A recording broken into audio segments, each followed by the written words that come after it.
আল্লাহু রাব্বুনা মুহাম্মদ নবিয়ুনা বলেন আল্লাহু রাব্বুনা মুহাম্মদ নবিয়ুনা নাহনু মুতিয়ুহুমা নাহনু কুল্লুন হিজবুল্লাহ লা নাখাফু ইল্লাল্লাহ ওয়া তাসিম বিহাবলিল্লাহ মুজাহিদ ফি দীনিল্লাহ আল জিহাদ সাবিলুনা নুকিমু ফি দীনিল্লাহ লা ইলাহা ইল্লাল্লাহ নুকিমু ফি দীনিল্লাহ লা ইলাহা ইল্লাল্লাহ লাইসাল মুলকু লিয-যালিম ওয়ালাল মুলকু লিল-খাইন লা নাখাফু আমেরিকা ওয়ালা নাখাফু রাশিয়া আলাউদ্দিন কসদুনা আল্লাহু রাব্বুনা মুহাম্মদ নবিয়ুনা নাহনু মুতিয়ুহুমা নাহনু কুল্লুন হিজবুল্লাহ লা নাখাফু ইল্লাল্লাহ ওয়া তাসিম বিহাবলিল্লাহ মুজাহিদ ফি দীনিল্লাহ আল জিহাদ সাবিলুনা আল জিহাদ সাবিলুনা ঠিক কি না نحن كل ذو الإسلام قانونه القرآن نحن كل ذو الإسلام قانونه القرآن قال الله في القرآن الملك للرحمن الملك للرحمن نقيم في دين الله لا إله إلا الله نقيم في دين الله لا إله إلا الله ليس الملك للظالم ولا الملك للخائن لا نخاف إسرائيل ولا نخاف إنديا ঠিক না لا نخاف إسرائيل ولا نخاف إنديا علاوالدين قصدنا الله ربنا محمد نبينا نحن مطيعهما نحن كلنا حزب الله لا نخاف إلا الله واعتصم بحبل الله مجاهد في دين الله الجهاد سابلنا الجهاد سابلنا নারে তাকবীর নারায়ে তাকবীর আল কোরআনের আলো আল হাদিসের আলো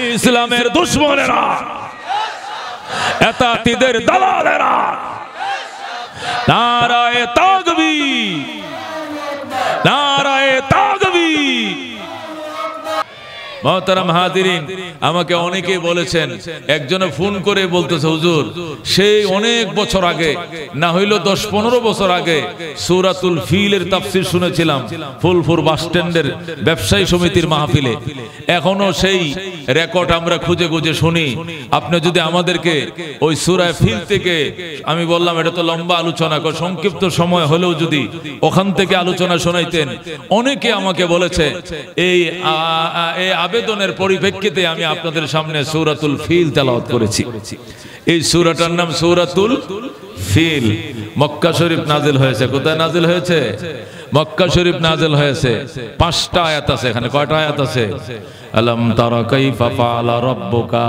বিআসহাবিল ফিল আলম ইয়াজআল কাইদাহুম ফি তাদলিল ওয়া আরসালা আলাইহিম তায়রান আবাবিল তারমিহিম বিহিজারাতিন মিন সিজিল ফাজআলাহুম কাআসফিম মাকুল কয়টা আয়াত এই সূরার মধ্যে 5টা আয়াত আছে সূরাটা নাজিল হয়েছে মক্কা শরীফ সূরা নাজিল হওয়ার কারণ কি এই কারণ যদি না বুঝি তাহলে সূরার অর্থটা আবেগ এবং অনুভূতি সহকারে বুঝে আসিবে না এইজন্য একটা ভূমিকা শানে নজুল থেকে আপনাদেরকে শোনাইতে হবে সূরাটা নাজিল হয় নবীজির জন্মের 50 বছর পরে যেরকম আল্লাহু আকবার সূরাটি নাজিল হয় নবীজির জন্মের 50 বছর আগে 50 বছর পরে নবীজির জন্মের 50 বছর পরে এই সূরা কি হয় অবতীর্ণ হয় নাজিল হয় যে ঘটনাকে কেন্দ্র করে নাজিল হয় এই ঘটনাটা ঘটেছিল নবীজির জন্মের 50 দিন আগে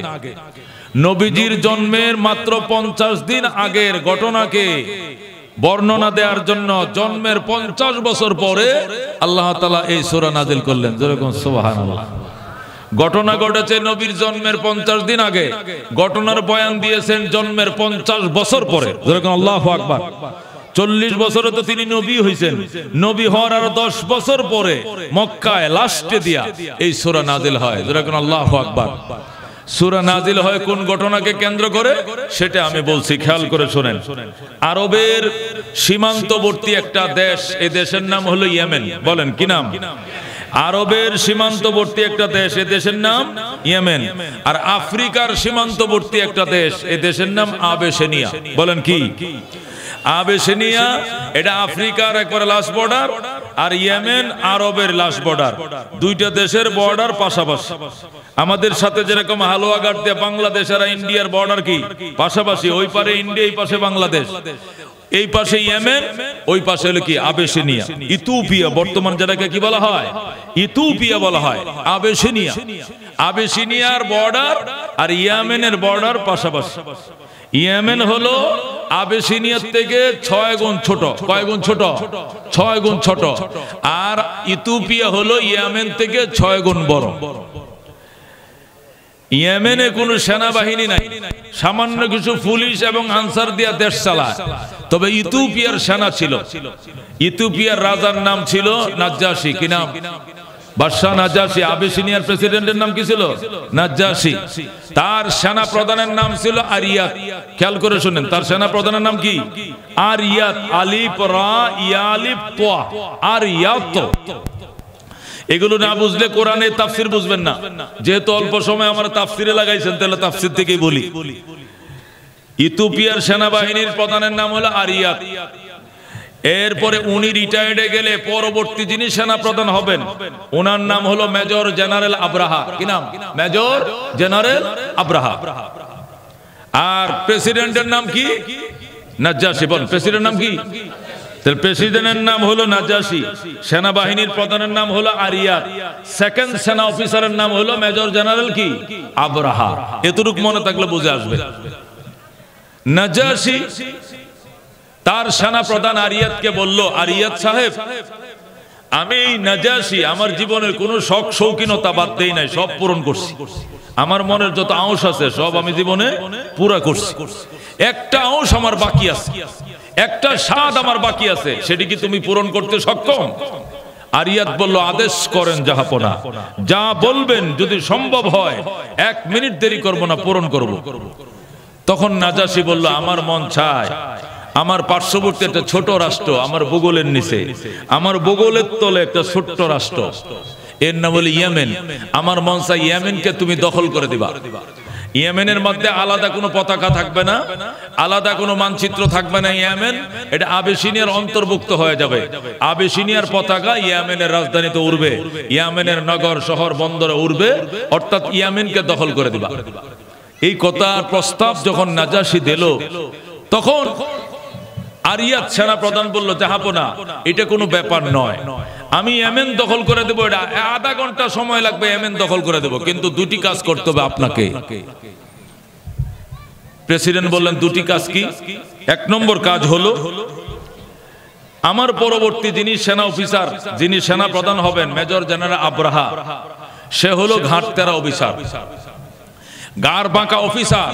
সে সেনা প্রধানকে মানতে চায় না, সে খালি দিন গুনতেছে আমি কবে রিটায়ার্ডে যাব আর সে সেনা প্রধান হবে। এই জন্য সে আমার কমান্ড মানতে চায় না। আমি ইয়েমেন দখল করে দিব, আপনাকে 2টি কাজ করতে হবে। 1 নম্বর কাজ হলো, আপনি মেজর জেনারেল আব্রাহাকে আপনি ডাইকিয়া বলে দিবেন, সে যেন আমার কমান্ড অক্ষরে অক্ষরে পালন করে, আমার কমান্ড যেন মানে। সেনাবাহিনীতে কমান্ড খুব করা, কথা ঠিক কিনা?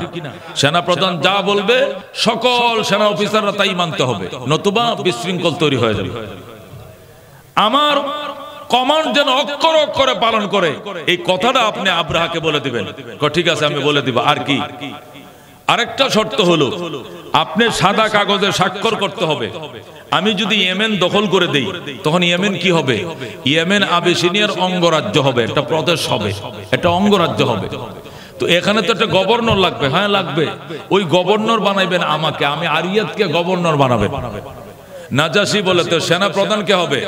মেজর জেনারেল আব্রাহাকে সেনা প্রধানের দায়িত্ব দিবেন আর আমাকে ইয়েমেনের গভর্নর বানাবেন। আপনি যদি রাজি থাকেন তাহলে স্বাক্ষর দেন। এই স্বাক্ষরের উপরে বিশ্বাস করে আমি কালকে এই সকাল থেকে যুদ্ধ শুরু করব, আধা বেলা লাগবে, আমি ইয়েমেন দখল করে নেব। আল্লাহু আকবার বলেন। নাজাশি সহজ সরল লোক, দুইটা শর্তই মানছে। প্রথম আব্রাহাকে ডেকে বলে, আব্রাহা আমি বিশ্বস্ত সূত্রে জানতে পেরেছি তুমি সেনা প্রধানের কমান্ড বেশি মানো না, তা কি সত্য? কই সেনা প্রধান মরে না কিনলে গিয়া, এটা মরলেই তো আমি সেনা প্রধান হয়ে যাই, আমি তো খালি দিন গন্তাছি কবে মরবো। ও এই জন্য তো তুমি সেনা প্রধানকে পাত্তা দাও না। শোনো, যতদিন তোমার সেনাবাহিনীর চাকরি আছে আর সেনা প্রধান যতদিন তার সেনা প্রধানের দায়িত্বে বহাল আছে, এতদিন যতটা হুকুম করবে অক্ষরে অক্ষরে পালন করতে হবে। আমি শুনেছি বিশ্বস্ত সূত্রে তুমি নাকি সেনা প্রধানকে পাত্তা দাও না। আব্রাহা বলল ঠিক আছে, আমি কমান্ড মানব। 2 নম্বর, আমি লিখিত দিলাম এই ইয়েমেন দখল করার পরে ইয়েমেনের গভর্নর তুমি আরিয়াতকে বানাবো। দোনো শর্ত মেনে নিল। পরের দিন সকালে যুদ্ধ হলো, তুমুল লড়াই শুরু হলো। অল্প সময়ের ভিতরে ইয়েমেন দখল করে ফেললো। জোরে কোন ইন্না লিল্লাহি ওয়া ইন্না ইলাইহি রাজিউন। একটা স্বাধীন সার্বভৌম দেশ শক্তি প্রয়োগ করে দখল করে নেওয়াটা ইসলামেও জায়েজ নাই, আন্তর্জাতিক আইনেও জায়েজ নাই, জেনেভা কানুন এবং এই আইন অনুযায়ী সেটা বৈধ নয়, জাতীয় সংঘের আইনও বৈধ নয়। কথা ঠিক না? কিন্তু আজকে দুনিয়া যার খুশি, শক্তি যার, মাত্রা তার, জোর যার, মুল্লুক তার, এইগুলো দুনিয়াতে চলছে। জাতীয় সংঘের আইনকে বৃদ্ধাঙ্গুলি দেখায়া যার যার মতো করে যার শক্তি আছে সে পার্শ্ববর্তী দেশগুলোকে দখলে নিয়ে যাচ্ছে। কথা ঠিক না? মুহতারাম হাজিরিন, নাজাশির অধীনে চলে আসলো ইয়েমেন। ইয়েমেন দখল করে সারা ইয়েমেনের মধ্যে 144 জারি করে এরপরে আরিয়াত আর আব্রাহা 2 সেনা অফিসার ফুলের মালা নিয়ে নাজাশির সাথে দেখা করতে গেল। বাদশা নাজাশি বললেন, ঠিক আছে আরিয়াত, আপনাকে আজকে থেকে ইয়েমেনের গভর্নর বানা হলো আর মেজর জেনারেল আব্রাহাকে সেনা প্রধান বানানো হলো। মেজর জেনারেল আব্রাহা বললেন, আমি আপনার সিদ্ধান্ত মানি না। কেন মানো না? তুমি মানবা না কেন সিদ্ধান্ত? আমি আগের থেকে গাড়তেরা, আপনি তো জানেনই, যুদ্ধ করেছি আমি, বীরত্ব দেখিয়েছি আমি, আর গভর্নর বানাইবেন তাকে? গভর্নর আমাকে বানাইতে হবে। আর ইয়াত সেনা প্রধান আছে, সেনা প্রধানই থাকবে। ইয়েমেনের গভর্নর আমি আব্রাহা হব, অন্য কিছু মানি না। কেন? আমি যুদ্ধ করেছি, সে শুধু ওয়ারলেস লয়ে ঘুরছে, সে কোনো কাজ করে নাই, সুতরাং আমাকে ইয়েমেনের গভর্নর বানাইতে হবে। নাজাশি বললেন, সে সেনা প্রধান, সে তো কমান্ড করবে, সে কি যুদ্ধ করবে? সে তো কমান্ডারিত্ব করবে। কয় না, সে কোনো যুদ্ধের কলা কৌশল জানে না। আপনি দল করেন, আপনার দল করেছে, এই জন্য তাকে সেনা প্রধান বানাইছে। সেনা প্রধান হওয়ার যোগ্যতা তার ভিতরে নাই, আমি আব্রাহার ভিতরে সেনা প্রধানের যোগ্যতা আছে। তখন নাজাশি চোখ কপালে উঠলো, বলে কি আমার আরিয়াতের এই যোগ্যতাই নাই? তাহলে ঠিক আছে, যুদ্ধ হবে তোমরা 2 জনের মধ্যে। এরপরে শুরু হলো যুদ্ধ তারা 2 জনের মধ্যে। বাদশা নাজাশি বলল, বড় মাঠে যেখানে সেনাবাহিনীর কি হয়, প্রশিক্ষণ হয়, প্রশিক্ষণের মাঠের মধ্যে ওই পাশে আব্রাহা দাঁড়াবে, এই পাশে আরিয়াত দাঁড়াবে। দাঁড়ায় তুমি গুলি করবা তাকে, সে গুলি করবে তোমাকে। এই যুদ্ধে যে বিজয় লাভ করবে তাকে ইয়েমেনের গভর্নর বানানো হবে। শুরু হয়ে গেল যুদ্ধ। এখন আব্রাহা মারে আরিয়াতকে, আরিয়াত ফিরে ফেলে, আরিয়াত মানে আব্রাহাকে, আব্রাহা গুলি ফিরে ফেলে। এই গুলাগুলি হইতে হইতে হইতে হঠাৎ করে আব্রাহার গুলিতে আরিয়াতের মাথার খুলি উড়ে যায়। সেনাপ্রধান স্পট ডেড হয়ে সেনাপ্রধান আরিয়াত মারা যায়। যখন আরিয়াত মারা গেল তখন তাকে কান দাফন টাফন কমপ্লিট করার পর এবার সেনা প্রধান কে হলো? গভর্নর হলো কে? গভর্নর হয়ে গেল মেজর জেনারেল আব্রাহা। সেনাবাহিনীর প্রধান কে হবে?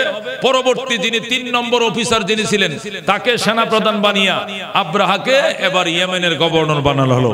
মেজর জেনারেল আব্রাহা ইয়েমেনের গভর্নর হইয়া বাদশা নাজাশির কাছে ফান্ড তলব করলেন। নাজাশি সাহেব, এই যুদ্ধ বিধ্বস্ত ইয়েমেন, রাস্তা নাই, ঘাট নাই, মসজিদ, মাদ্রাসা, মন্দির সব ভেঙে চুরমার হয়ে গিয়েছে। সুতরাং এই দেশ পুনর্গঠনের জন্য আমাকে আত্মনিয়োগ করতে হবে, টাকা দেন।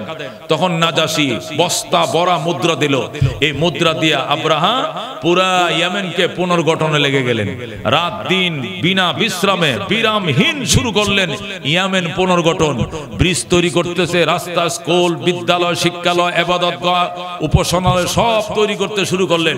হঠাৎ করে এসে গেল জিলহজ মাস। কিসের মাস? যখন জিলহজ মাস এসে গেল তখন ইয়েমেনের পয়সাওয়ালা যাদের উপর হজ ফরজ এমন কিছু লোক ঘোড়ায় গাদায় এবং উটে সওয়ার হয়ে তারা তালবিয়া পড়তে পড়তে বাইতুল্লাহ দিকে রওনা করলো। সুবহানাল্লাহ। যখন ইয়েমেনের ধনী মানুষেরা উটের উপরে গাদার উপরে ঘোড়ার উপরে সওয়ার হইয়া লাব্বাইক আল্লাহুম্মা লাব্বাইক লাব্বাইক লা শারীকা লাক লাব্বাইক ইন্নাল হামদা ওয়ান নি'মাতা লাক ওয়াল মুলক লা শারীকা লাক বলেন যখন আল্লাহু আকবার কোটিপতিরা নেসাবের মালিকরা যাদের উপর হজ ফরজ ছিল ইয়েমেনি খ্রিস্টানরা যখন বাইতুল্লাহর উদ্দেশ্যে রওনা করলো হজ করার জন্য, তারা হজের জন্য বাইতুল্লাহর উদ্দেশ্যে যাবে, তখন আব্রাহা ডাক দিয়া কয় ইয়েমেনের ও ইয়েমেনবাসী, এই দেশে কি হইছে? মানুষ গাট্টি বহন করে অন্য দেশে চলে যায়, তার কারণ কি? লোকেরা বলল অন্য দেশে যায় না, ওনাদের উপর হজ ফরজ, এই জন্য উট নিয়া ঘোড়া নিয়া গাদা নিয়া তারা তালবিয়া পড়তে পড়তে বাইতুল্লাহ যায়। আব্রাহা বলে বাইতুল্লাহ গেলে কি হবে? ওখানে মক্কা নগর আল্লাহর ঘর আছে, আল্লাহর ঘর তওয়াফ করার পর আল্লাহ মানুষকে এমন নিষ্পাপ বানায় যেভাবে নিষ্পাপ হয়ে মায়ের গর্ভ থেকে জন্ম লাভ করে, মায়ের গর্ভ থেকে জন্ম লাভ করে ভূমিষ্ঠ হয় যেভাবে নিষ্পাপ হইয়া ওইভাবে নিষ্পাপ বানায় আল্লাহ। যারা আল্লাহকে খুশি করার জন্য হজ করে, রাসূল বলছেন মান হাজ্জা লিল্লাহ ফালাম ইয়ারফুস ওয়ালাম ইয়াফসুক রাজা কায়াউমিন ওয়ালাদাতহু উম্মুহু, যে ব্যক্তি আল্লাহর জন্য হজ করে, হজের বিধিবিধান বিরোধী কোনো ফাসিকে কাম, কোনো খাহেশাতের কাজ তারা করে না, রাজা কায়াউমিন ওয়ালাদাতহু উম্মু, এমন দিনের মতো ফিরে আসবে যেদিন তার মা তাকে নতুন ভূমিষ্ঠ করেছিল। মা যেরকম নিষ্পাপ করে ভূমিষ্ঠ করে, আমাদের নবীও বলেন এইভাবে হাজী সাহেব হজ করে দেশে ফিরে। আল্লাহু আকবার। দোস্ত, যখন হাজার হাজার মানুষ ইয়েমেনের হাজার হাজার মানুষ বাইতুল্লাহ রওনা করছে, আল্লাহর ঘর তওয়াফ করবে, আব্রাহা ডাক দেখো আমি ইয়েমেনের পুনর্গঠনের জন্য জীবন দিয়ে দিতেছি, আর তোমরা এই দেশ ছেড়ে কই যাও? আমরা অন্য দেশে যাই না, শুধু হজের জন্য যাচ্ছি, আমরা হজ করে আবার চলে আসব। কয় না, তোমাদেরকে যাইতে দেওয়া হবে না। কেন? হজ করবা তোমরা এই দেশে হজ করো, মক্কা যায় হজ করতে হবে না। জোরে কর নাউজুবিল্লাহ। জালেম ছিল আব্রাহা, জালেম ছিল। এবার এমনের লোকজন বলতেছে আল্লাহর ঘর যেহেতু মক্কায়, এই জন্য আমাদেরকে মক্কা যেতেই হবে। কয় আল্লাহর ঘর কয়টা? কয় আল্লাহর ঘর একটা। এবার আব্রাহা বলল আল্লাহর ঘরের দ্বিতীয় ইউনিট এই দেশে বানাবো, যাতে এই দেশের মানুষ এই দেশেই হজ করতে পারে, হজের জন্য অন্য দেশে যেন যেতে না হয়। এই জন্য আব্রাহা ইয়েমেনের রাজধানী সোনার মাঝে নতুন করে আল্লাহর ঘরের ভিত্তি প্রস্তুত করলেন। জোরে করে নাউজুবিল্লাহ। সে দামি দামি পাথর সংগ্রহ করলো পৃথিবীর বিভিন্ন রাষ্ট্র থেকে, দামি দামি পাথর গঠন কি সংগ্রহ করে ইয়েমেনের রাজধানী সানা নগরীতে বিরাট বড় আল্লাহর ঘরের মতো করে দামি পাথর দিয়ে ঘর বানাইছে, যে ঘরে রাত্রে বাতি জ্বলে, বিনা বাতিতে বিনা লাইটে জ্বলতে থাকে, এমন মরমর পাথর দিয়ে খোদার ঘর বানাইছে। খোদার ঘর বানাইয়া এবার দাওয়াত দিয়েছে নাজাশি বাদশাকে, বা সরকার প্রধান নাজাশিকে বলছে স্যার আপনি আগামী সোমবার আসেন, আইসে আল্লাহর ঘরের দ্বিতীয় ইউনিট, 1 নম্বর ইউনিটটা তো মক্কায়, এটা মুহাম্মদে বানায় থুয়ে গেছে। এই প্রথম ইউনিটটা তো বানাইছে ইব্রাহিম নবী, দ্বিতীয় ইউনিটটা আমি বানাইছি, এটা আপনি উদ্বোধন করে দিয়ে যাবেন। আল্লাহর নবী এখনো জন্ম লয় নাই, নবীর জন্মের 2 মাস আগের ঘটনা। কয় মাস আগের ঘটনা? আমার নবী মায়ের পেটে আছেন, তার মা 8 মাসের গর্ভবতী, হযরতে আমিনা 8 মাসের গর্ভবতী। নবী এখনো দুনিয়াতে আসে নাই, দুনিয়াতে আসার জন্য উকি ঝুঁকি বাইতেছে। এই সময়কার ঘটনা। বাদশা আব্রাহা বললেন নাজাশি আপনি আসেন, আগামী সোমবার দুপুর 2টা বাজে এই ঘর উদ্বোধন করা হবে। ঘর উদ্বোধনের জন্য ইয়েমেনের সমস্ত নেতৃবৃন্দকে দাওয়াত দেওয়া হয়েছে, নাজাশি বাদশা আসবে। ইতিমধ্যেই মক্কা থেকে একদল যুবক, এদের সংখ্যা 3 জন অথবা 9 জন অথবা 13 জন, তাফসিরে বিভিন্ন সংখ্যায় লেখা আছে। এই 13 জন যুবক মক্কা থেকে ইয়েমেনে আসছিল তারা ব্যবসা করার জন্য। এরা যখন ইয়েমেন আয়েশা দেখছে ইয়েমেনকে সুন্দর করে সাজানো হয়েছে, তখন তারা জিজ্ঞাসা করলে, ইয়েমেনবাসী আপনাদের দেশে কি অনুষ্ঠান, এত সুন্দর করে কেন দেশকে সাজানো হলো? আমাদের দেশে নাজাশী বাদশা আসতেছে। কেন? আমাদের দেশে নতুন বাইতুল্লাহ বানাইছে, ওই বাইতুল্লাহ উদ্বোধন করার জন্য নাজাশী আসতেছে। তখন মক্কার যুবকরা, কুরাইশের যুবকরা বলল, এদের না ওই উনি যে এই দেশে আসবে কি করবে? আয়েশা গো বাইতুল্লাহ বানাইছে, উদ্বোধন করবে। যুবকরা বলল, জীবনে ব্যবসা করব না, ব্যবসায় লাথি মারলাম। এই নাজাশী বদমাশ আল্লাহর ঘরের নকল ঘর যারা বানাইছে এটিকে উদ্বোধন করতে দিব না, উদ্বোধন করতে দিব না, দিব না, দিব না বলে যুবকরা 9 জন অথবা 13 জন যুবক একত্রিত হইয়া রাত্রিবেলায় ওই ঘরের মধ্যে গেছে। যাওয়ার পরে দেখে সেন্টি বসা, সেনাবাহিনীর পাহারা বসানো, এখানে পাবলিক ঢুকা নিষেধ। যখন আইসা নাজাশী উদ্বোধন করবে, এরপরে পাবলিকের জন্য উন্মুক্ত করে দেওয়া হবে, এর আগ পর্যন্ত পাবলিক ঢুকা নিষেধ। এই কুরাইশের যুবকরা আইসা বলল, আমাদেরকে ঢুকতে দিতে হবে, আমরা আল্লাহর ঘর ওইটার প্রতিবেশী, সুতরাং আল্লাহর ঘরের প্রতি আমাদের মায়া মহব্বত বেশি, এই জন্য আমাদেরকে এই ঘরটাও দেখার সুযোগ দিতে হবে। কিন্তু ঢুকতে দেওয়া হয় না। যখন ঢুকতে দেওয়া হয় না, তখন যারা ডিউটির দায়িত্বরত ছিল এদের সব কয়টাকে 13 জন যুবক মিলে হ্যান্ডকাপ লাগাইছে, বন্দি করছে, অ্যারেস্ট করছে, কইরে এক কোণার মধ্যে রাইখা এরপরে তারা এই ঘরের ভিতরে ঢুকছে। ঢুকে সবাই মিলে একসাথে পায়খানা করছে। আল্লাহু আকবার। সবাই পায়খানা করছে, সবাই মিলে প্রস্রাব করছে, কইরা এরপরে ঝাড়ু দিয়া পুরা ঘর লেপছে, প্রস্রাব পায়খানা দিয়ে পুরা ঘরটা লেপা দুর্গন্ধ কইরা এরপরে আবার তারা মক্কার উদ্দেশ্যে রওনা করছে। আল্লাহর ঘরে যাইয়া খোদার ঘরে গিলাপ ধরে কান্দে, আল্লাহ নাজাতের জন্য তেমন কোন আমল জীবনে করতে পারি নাই, তবে তোমার ঘরের বিরুদ্ধে যারা ঘর বানাইছে এই ঘরটাকে নির্মম ভাবে অপমান অপদস্থ করে আসছি, এই উসিলায় আমরা যুবকদের জীবনের গুনাহ খাতা মাফ করে দাও। এই যুবকরা চলে গেছে আল্লাহর ঘরে, সেখানে যে খোদার ঘর পাহারা বসাইছে, এই দিক দিয়ে রাত পোহাইছে। সকালবেলা ডিউটিতে যারা ছিল এরা একজন আরেকজন মিলে একজনের হাতের গিরা আরেকজনে খুলে দিয়েছে। এরা না গেছে আব্রাহার কাছে যায়, কয় স্যার উদ্বোধন কবে? আজকে দুপুরে। এই ঘর আজকে উদ্বোধনের কোনো পরিবেশ নাই। কয় কেন? 9 জন যুবক অথবা 13 জন যুবক, এদের বাড়ি সম্ভবত বাইতুল্লাহ হতে পারে, এদের বাড়ি সম্ভবত মক্কায়, এরা ব্যবসার জন্য এই দেশে আসছিল। আসল গড়টা তো ওদের দেশে, এই নকল গড় কারণের কারণে এই যুবকরা অগ্নি শর্মা হয়ে গেছে। রাগান্বিত হইয়া এই গড়টার মধ্যে আমাদেরকে অ্যারেস্ট করে এক জায়গায় রাইখা এরপর ওরা ঘরে ঢুকছে, ঢুইকা মলমূত্র ত্যাগ করছে। মলমূত্র ত্যাগ করে প্রস্রাব পায়খানা করে নির্মম ভাবে গড়টাকে এমন ভাবে অপবিত্র করছে, 1 সপ্তাহ গোলাপ জল ছিটাইলেও ঘরের দুর্গন্ধ যাবে না। এই জন্য এই ঘর আজকে উদ্বোধন করা সম্ভব নয়। স্যার পরবর্তী তারিখ দেন, এখন এই লোক পাঠান যাকে আব্রাহা, যাতে নাজাশী না আসে।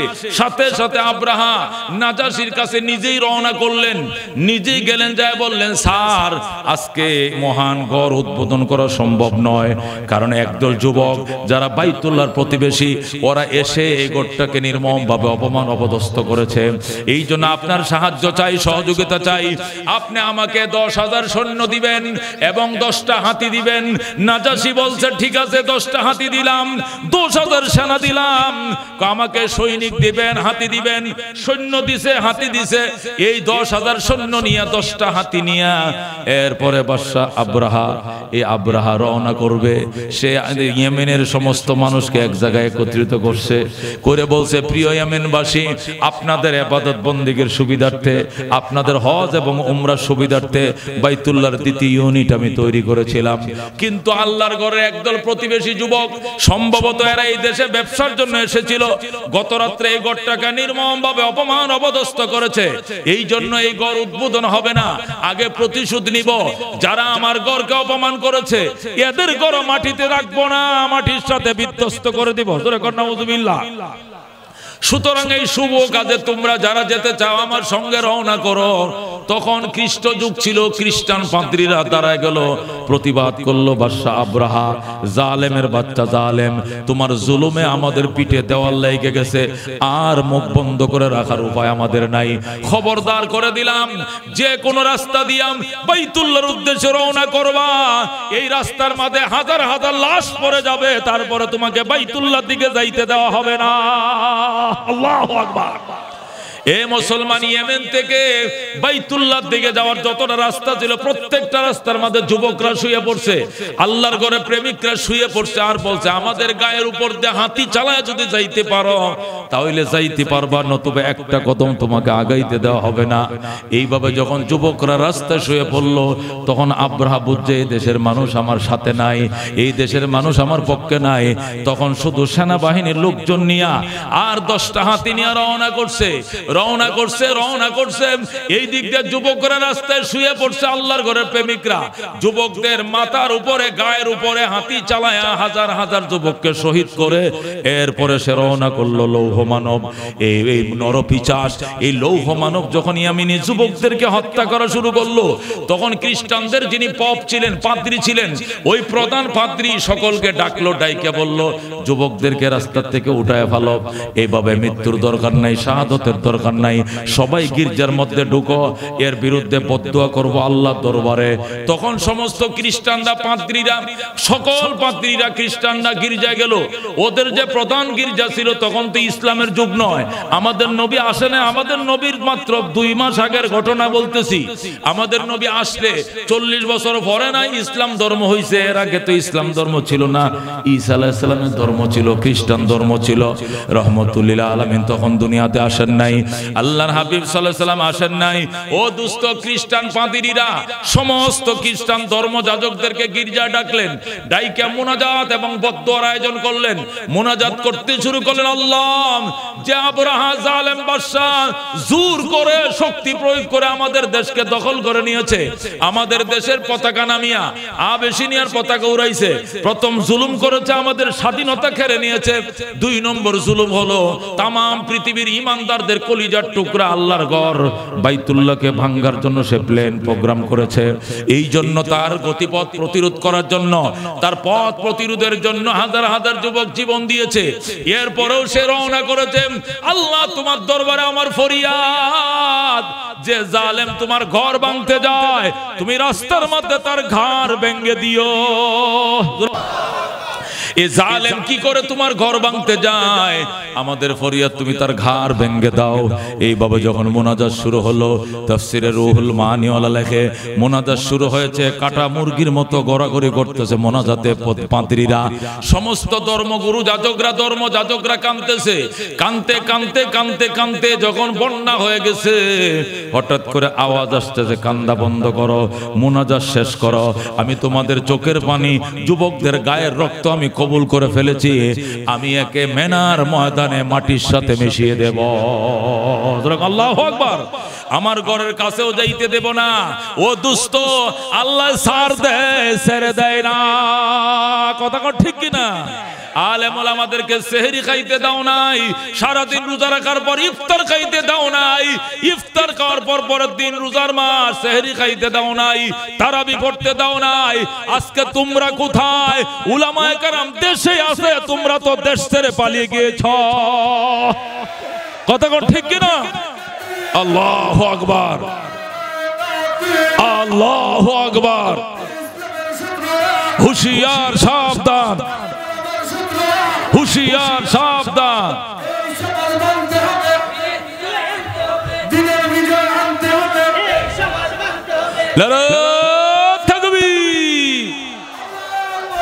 বন্ধুগণ, বলতেছিলাম, যখন পাদ্রীরা মোনাজাত শুরু করলো ইয়েমেনের ভিতরে, আল্লাহ রাব্বুল আলামিন তাদের মোনাজাত কবুল করলেন।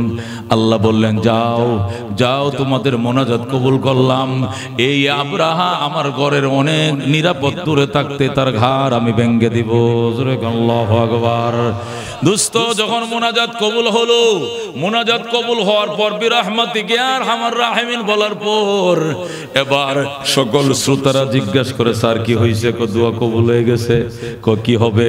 আল্লাহ বলছেন আব্রাহাকে ধ্বংস করে দিবেন।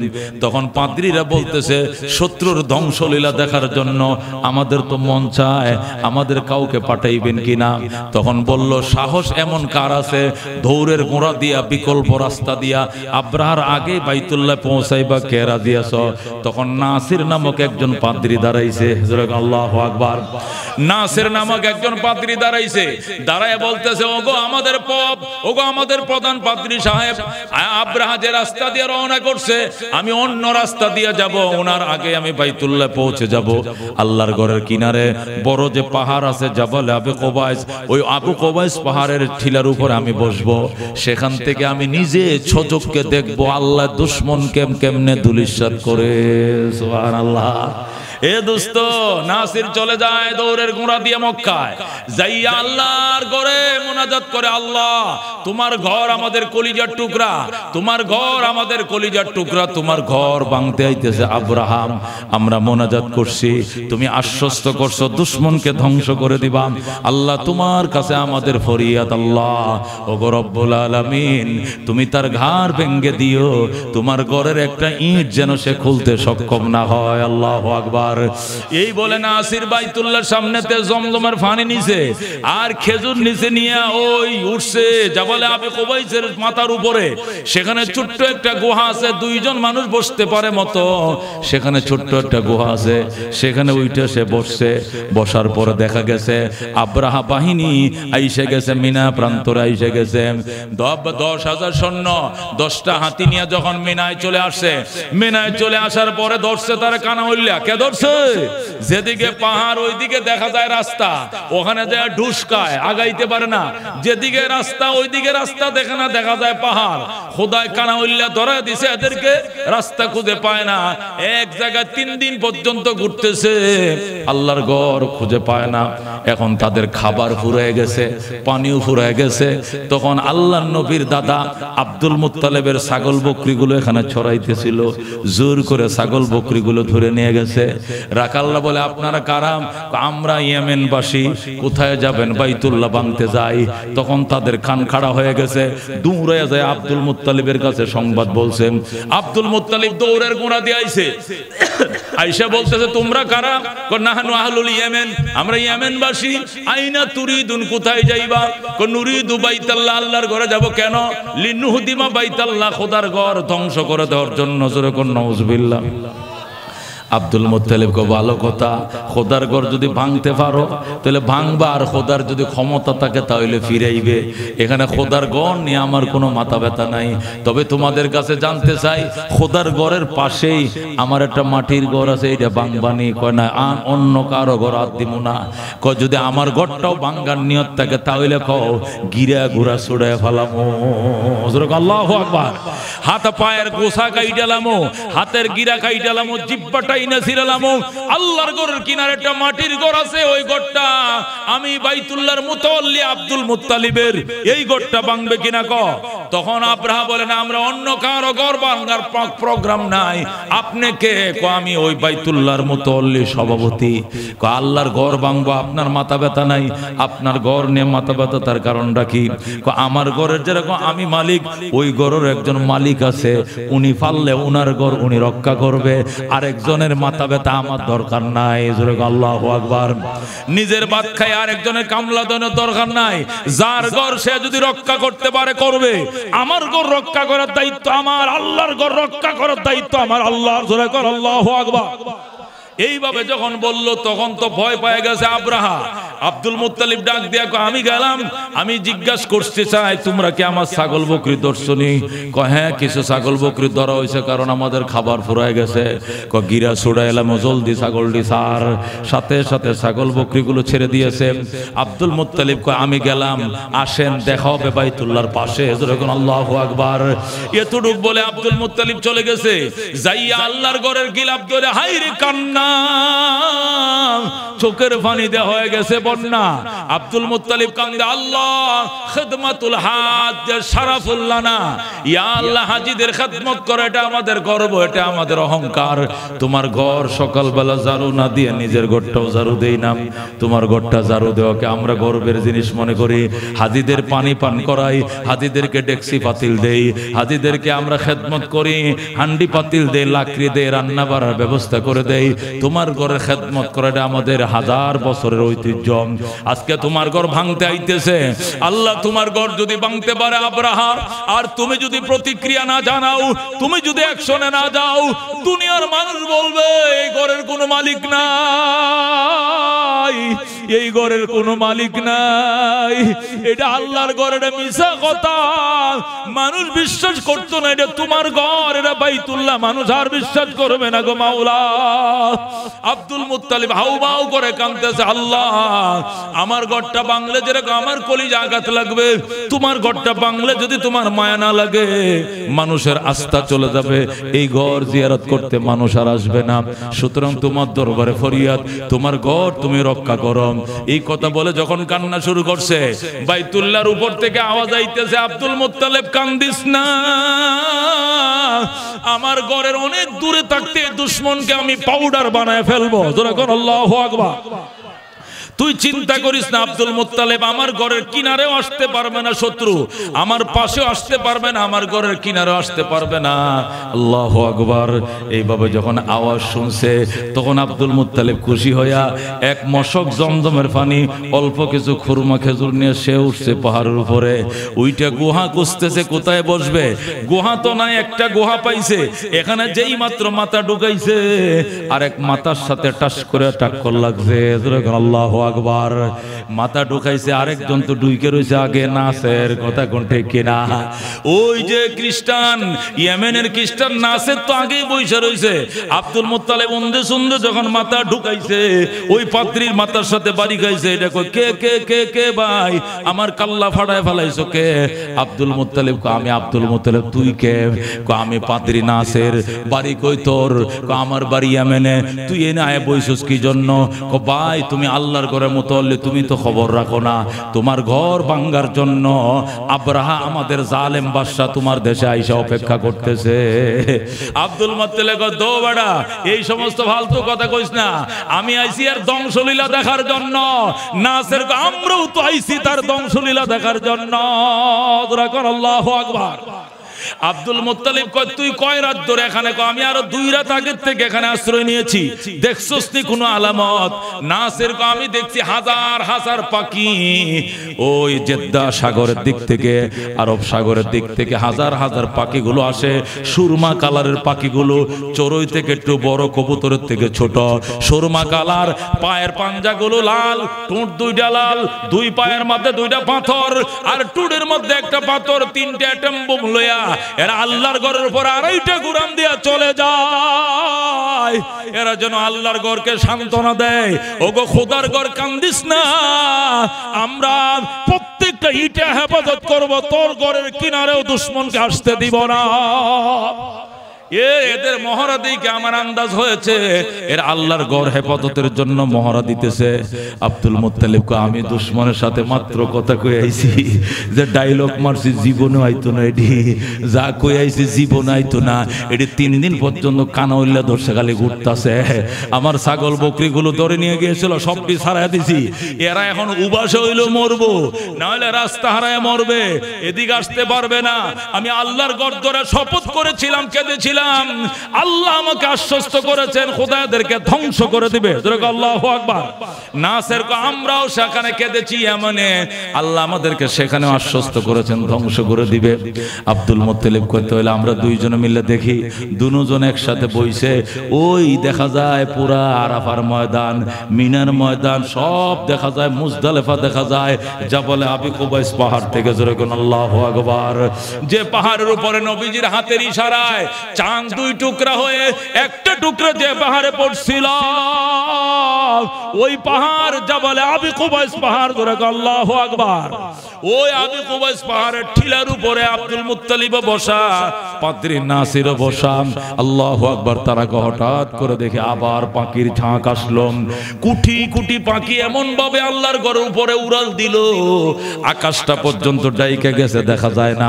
খোদার ঘরের উপরে আড়াইটা ঘোরান দিয়া ওই মেনায় যেখানে এদেরকে দেখে আসছিলাম এমন বোম্পিং শুরু করছে, সেকেন্ডের ভিতরে পাউডার বানায় দিয়েছে। আল্লাহু আকবার। আব্দুল মুত্তালিব বলে, শত্রুদের ধ্বংসলীলা দেখা তো অনেক স্বাদ, দূরের থেকে দেখছিলাম। এবার আমরা দুই বন্ধু মিলে আমরা পাহাড় থেকে নেমে নিজে কাছে গেলাম, যায় দেখে পাথর আছে। প্রত্যেকটা পাথরের এপিডে পাখির নাম, ওই পিঠে দুশ্মনের নাম। কোন পাখি কোন পাথর বহন করবে এটার নাম এপিডোপিড দুই পাশে লেখা আছে। পাথরের স্তূপ পড়ে গেছে।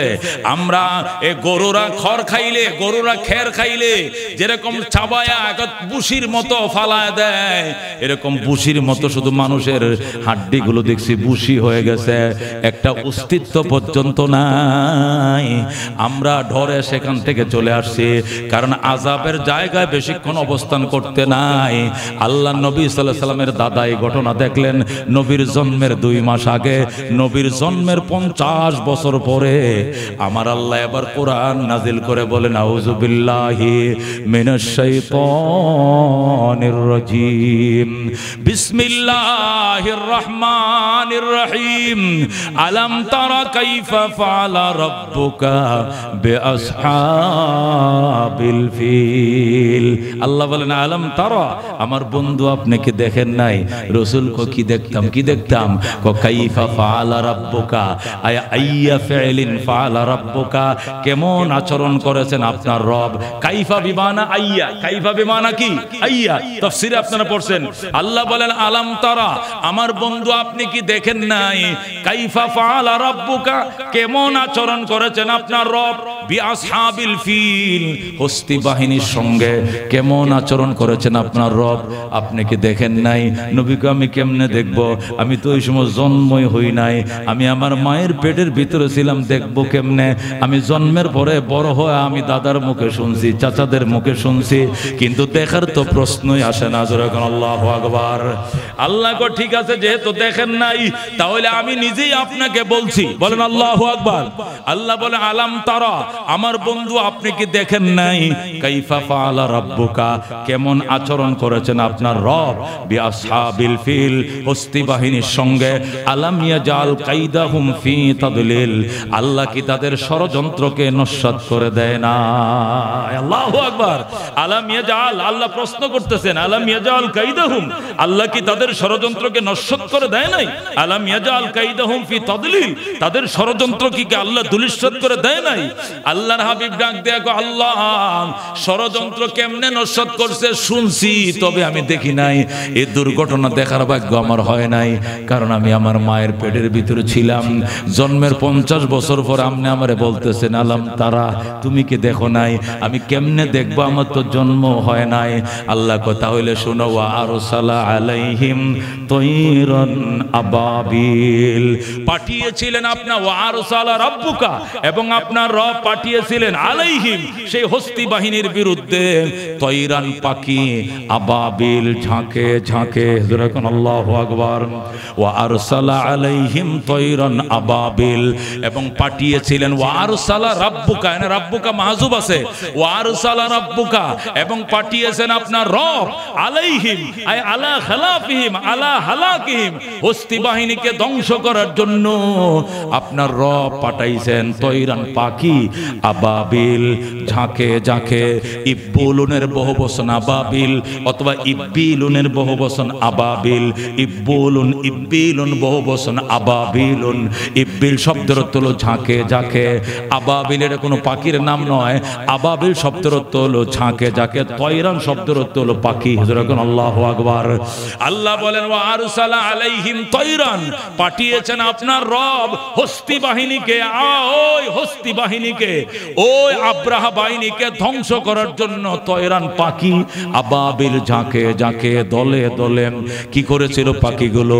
নবী কো আল্লাহ পরে পাখিরা করছে কি, আল্লাহকে শোনো, তারমিহিম পাখিরা বুম্পিং করেছিল। যখন আল্লাহু আকবার, তারমিহিম তারমিহিম বুম্পিং করেছিল পাখিরা। আর তারমি আলাইহিম ওই হস্তি বাহিনীর উপরে বুম্পিং করেছিল, নিক্ষেপ করেছিল। রামায়ারমি নিক্ষেপ করা মানে বুম্পিং করা। যখন আল্লাহু আকবার, আল্লাহ তারমিহিম বিহিজারাতিম মিন সিজিল নিক্ষেপ করেছিল, বুম্পিং করেছিল ওই পাখিরা। বিহিজারাতিন এমন পাথর, মিন সিজিল যে পাথর কাঁচা মাটি দিয়া আগুনে পোড়ায়া তৈরি করা হয়েছিল। যেরকম সুবহানাল্লাহ। আরব দেশ পাথরের দেশ, ওই দেশে পাথরের অভাব নাই, কিন্তু ওই সমস্ত পাথর পাখিরা ইউজ করে নাই, ব্যবহার করে নাই। কোন পাথর ইউজ করছে? আল্লাহ কোটি কোটি ফেরেশতা লাগায়া দিয়া এই মাটি দিয়া আল্লাহ মার্বেলের মতো গোল গোল, সানাবোর্ডের ডাইলের মতো একটু বড় মার্বেলের মতো, মার্বেল আছে না বাচ্চারা মার্বেল গেলে মার্বেলের মতো ছোট ছোট পাথর, এগুলো সাগর পারে আল্লাহ তাআলা ব্রিকপিলের মধ্যে পাথরগুলো তৈরি করছেন এক ফ্যাক্টরিতে। আবার এটা আগুন দিয়ে ফুরাইয়া শক্ত করেছেন। এরপরে ফেরেশতা দিয়ে এপিডোপিডের নাম লেখছেন, এক পাশে পাখির নাম, আরেক পাশে দুশ্মনের নাম। যেরকম আল্লাহু আকবার। এরপরে আবাবিল পাখি পাঠাইছেন, যাও ওই পাথর যার নামে যেটা লেখা আছে ওই পাথর নিবা, অন্যটা নিলে হবে না। যেরকম আল্লাহু আকবার। অত্যন্ত সংঘবদ্ধ দল, সুশৃঙ্খল ভাবে আল্লাহর বেঁধে দেওয়া নিজাম এবং সিস্টেমকে ফলো করে তারা পাথরগুলো গ্রহণ করেছে এবং বুম্পিং করেছে। আল্লাহ ফাজালাহুম কাসফিম মাকুল, ফলে করে দিয়েছে ওই আবাবিল পাখিরা, করে দিয়েছে ওই পাখির দলেরা, হুম মানে ওই হস্তি বাহিনীকে, কাসফিম মাকুলিন ওই ঘাসের মতো, যে ঘাসগুলোকে চাবাইয়া তুষ বানানো হয়ে গেছে, মানে চাবাইত ঘাসের মতো বানায়া দিয়েছে। যেরকম আল্লাহু আকবার। গরুদেরকে যে শুকনা কের দেয়, ওই কের গুলা গরুরা খায়, খাইতে খাইতে খাইতে খাইতে দেখবেন রাত্রি বেলায় এরপরে শুয়ে যায়, শুয়ার পরে ফানের মতো সাবাইতে থাকে। যতক্ষণ কেরের মধ্যে রস থাকে এতক্ষণ জাম্মাইতে থাকে, সাবাইতে থাকে। যখন আর রস থাকে না তখন মুরব্বীরা যেরকম ফানের সুবারির সাবাগুলো ফালায় দেয়, গরুরাও দেখবেন ওই ঘাসের ওই খেরের সাবাগুলো ফালায় দেয়। ওই গরুরা সারা রাত চাবাইয়া পানের মতো সাবাইয়া যে সাবাগুলো ফালায় তুষের মতো, ওইগুলোকে বলা হয় আসপুন মাকুলুন, চাবাইয়ত ঘাস। আল্লাহ ফাজালাহুম কাসফিম মাকুল, ফলে করে দিয়েছেন হস্তি বাহিনীদেরকে ওই আবাবিল পাখিরা চাবাইয়ত করকুড়ার মতো, ঘাসের মতো। জোরে কোন সুবহানাল্লাহ। এ দোস্ত, আজকে আমরা এই সূরা ফিলের তরজমা শুনলাম, শানে নজুল শুনলাম। এখান থেকে আমরা কি শিক্ষা পাইলাম? দুশমন জালেম যতই শক্তিশালী হোক না কেন, মাজলুমের চোখের পানির সামনে কোনো টাইম নাই। কথা কোন ঠিক কিনা? মাজলুম যত দুর্বল হোক না কেন, জালেম যত বড় শক্তিশালী হোক না কেন, মাজলুমের চোখের পানির সামনে জালেমের কোনো টাইম নাই। কথা কোন ঠিক কিনা? এই দেশের উলামায়ে কেরাম কানতে শিখছিল। এই উলামায়ে কেরামের পাশে একটাই ছিল সামান, সেটা হলো চোখের পানি। কথা কোন ঠিক কিনা? এই দেশের আলেমের চোখের মধ্যে ছিল কান্নার পানি, আর জালেমের কাছে ছিল অস্ত্র আর পুলিশ। আর ওই এখন শুনছি ভাইরাল হইছে, আমারে কেন স্বৈরাচার বলা হয়? আমি স্বৈরাচারের কি করলাম? আমি তো কিছুই করি নাই। না আপনি কিছুই করছেন, আপনি একদম রাবিয়া বসরি আসলাইন, আপনি একজন বিবি ফাতেমা আসলাইন, আপনি একদম রাবিয়া বসরি, হাসান বসরি, রাবিয়া বসরি, খাদিজা আসলাইন। আপনার মতো নিষ্পাপ আর কেউ আসিল না। কথা ঠিক না? আমার হুদাই 350 আলেমকে, কয়শো আলেম? 350 আলেমকে 3 বছর, 3.5 বছর পর্যন্ত এমন কোন নিষ্ঠুর অত্যাচার নাই যা করা হয় নাই। আয়না করে রাখছে, দিন কি রাত কি বুঝে নাই। আল্লাহ রে, সারাদিন রোজা রাখছে, সেহরি খাইতে দেয় নাই। সেহরি খাইছে তো ইফতার খাইতে দেয় নাই। তারাবি পড়ার সুযোগ নাই, কোরআন পড়ার সুযোগ নাই। যারা জীবনে লজ্জাস্থান দেখায় নাই, জীবনে হাঁটুর উপরে কাপড় উঠাই নাই, এমন মানুষও পর্যন্ত অন্ডকোষের মধ্যে কারেন্টের শর্ট দিছে। আল্লাহ গো, আল্লাহ গো কয়ে কাঁদছে। কান্না শোনার মতো মানুষ ছিল না সেখানে। কথা কোন ঠিক কিনা? এই মানুষগুলো ফিরে আসতে পারবে কিনা খোলা আকাশের নিচে কোনোদিন কল্পনাও করে নাই। এমন নির্যাতন অত্যাচার করেছে বাজান। বাজান রে আল্লাহ নবী বলছেন ইত্তাকি দাওয়াতাল মাজলুম, মজলুমের বদদুয়া থেকে বাইচো, ফাইন্নাহু লাইসা বাইনাহা ওয়া বাইনাল্লাহি হিজাব। মজলুমের বদদুয়া আর আল্লাহর মাঝখানে কোনো পার্টিশন না, ডাইরেক্ট কবুল হয়ে যায়। কথা কোন ঠিক কিনা? আল্লাহ বলেন আল্লাহু তাবারাকা ওয়া তাআলা ক্বালা রাসূলুল্লাহ সাল্লাল্লাহু আলাইহি ওয়াসাল্লাম ক্বালা আল্লাহু তাবারাকা ওয়া তাআলা আনা ইনদা মুনকাসিরাতিল কুলুব। বাঙ্গা অন্তরওয়ালার সাথে আমি আছি। আল্লাহু আকবার। তোমার সাথে পুলিশ আছে, লাঠি আছে।